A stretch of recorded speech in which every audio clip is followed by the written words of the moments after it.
Kupaw, sinigang na banak, kinamatisang banak at pritong daing ang ating pagkain ngayong hapong ito, ngayong tanghaling ito. Tingnan naman ninyo, talaga namang nilagyan ko nga lang ang mga kaulam ng kalabasa dahil yan lang ang paboritong gulay ng aking mga anak. Nung araw na iyan sila'y napakain at gawa na nakita nila ang kalbasa tapos masarap, alam nilang masarap ang sabaw. Hindi nga lang ang mga anak ko nakakain ng daing at indo ay matinik, baka daw mag-stuck sa kanilang lalamunan. Kainaman namang katakot ng aking mga anak na mabitig ng tinik ng isda sa lalamunan ay siya ipagpaumanhin at pasintabiho doon sa mga nagsasabing bastos daw ako't nakataas ang aking paa at ang aking daw tuhod ay nakikita pa sa pagkain. Siya pasensya naman at pagod galing sa trabaho, galing sa pamamalingke, galing sa paglilinis ng bahay, ay kailangan nila ay maitaas ang paa at nang magkaroon naman ng kahit papaanong kaunting ginhawa. Bakit baga naman mga kaulam, napansin ko talaga sa aking pagbablog na ito sa loob ng 2 taon kong pagbablog. Karamihan talaga sa nangbabas sa akin na ako daw ay bastos kumain, nakataas ang paa, tapos daw nakakamay, dapat daw pag may sabaw, hindi daw ako nakakamay. Karamihan talaga, hindi ko naman ho nilalahat, ay talagang mga Pilipina na nakapangasawa ng puti o nakapangasawa ng afam. Ayaw na ayaw talaga nilang nakikita akong nakain na nakataas ang paa, nagkakamay, tapos lagi nilang sinasabi kapag daw may sabaw, dapat daw naman nakakutsara ako. Hindi ko naman ho kinakamay ang sabaw. Aking hinihigop. Ay inyong subukan doon sa nagsasabi. Subukan ninyo, kayo ay aking bibigyan ng challenge. Subukan ninyong kumain ng nakakamay tapos inyong itaas ang inyong paa. Pagsasarap naman sa pakiramdam. Subok lang kahit isang beses. Baka hindi na ninyo ibaba ang inyong paa at baka itago na ninyo lahat ang inyong mga tinidor at kutsara sa inyong kusina. Ayos lang naman na ako'y sabihan ninyo na, oy kabayan, baka naman pwedeng magkutsara, baka naman wag lang yung agad ang tira ninyo kahagpit ganang tao nga pagkakabastos gang kumain at nakakamay at nakataas ang paa dahil pa ikang walang pinag-aralan, wag gayon. Hindi naman porkit ikaw ay nakapangasawa ng puti at ikaw ay nakarating diyan sa bansang malamig ay iyong ibababa na ang iyong tingin sa ibang tao. Hindi magandang gayon.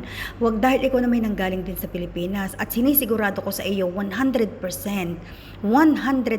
kaya kong ipusta ang aking 1 taong sahod na nakaranas ka ring magkamay nung ikaw ay nasa Pilipinas pa. Ngayon la ay hindi mo magawa dahil binabawalan ka ng iyong asawa.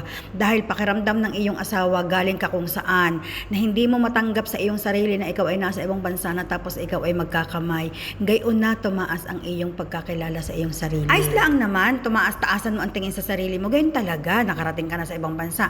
Alangan namang mababa pa rin ang tingin mo sa iyong sarili. Pero kung mataas na ang tingin mo sa iyong sarili at pakiramdam mo'y mataas ka na at pakiramdam mo'y ikaw ay nasa tuktok na ng rurok na ng tagumpay, wag na mambabaan ang tingin sa ibang tao. Hindi gayon. Kung ano ang kinagawian ng ibang tao, kung ano ang ginagawa ng ibang tao, hanggat hindi ka naaapektuhan, hanggat hindi ka binabastos, wag mo silang kukutyain, wag mo silang hahamakin. Hindi maganda ang gayon.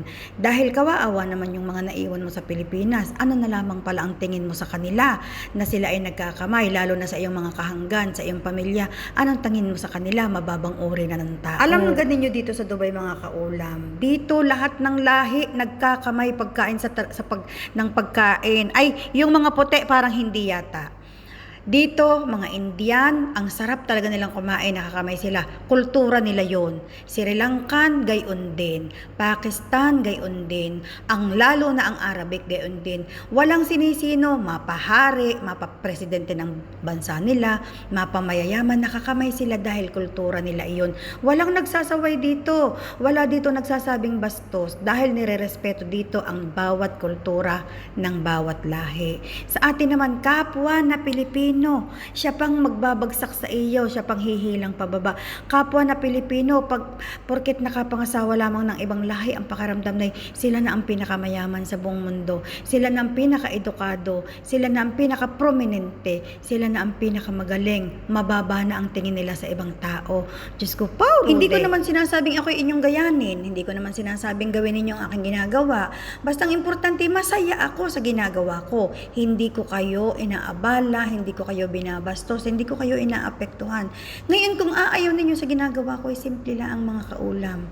Skip the show. Sabi nga ay di ka, bayga ikigagawa ng bagay na hindi ka masaya, ay di yun ay kaipokritahan. Yun ay pagpapakitang tao. Gusto mo lamang ipakita sa mga tao na ikaw ay somebody else dahil ikaw ay nakarating sa ibang bansa at nakapangasawa ka ng ibang lahi. Ikaw ay nakakubyertos. Ay di ikaw na. Wala namang magbabawal sa iyo eh.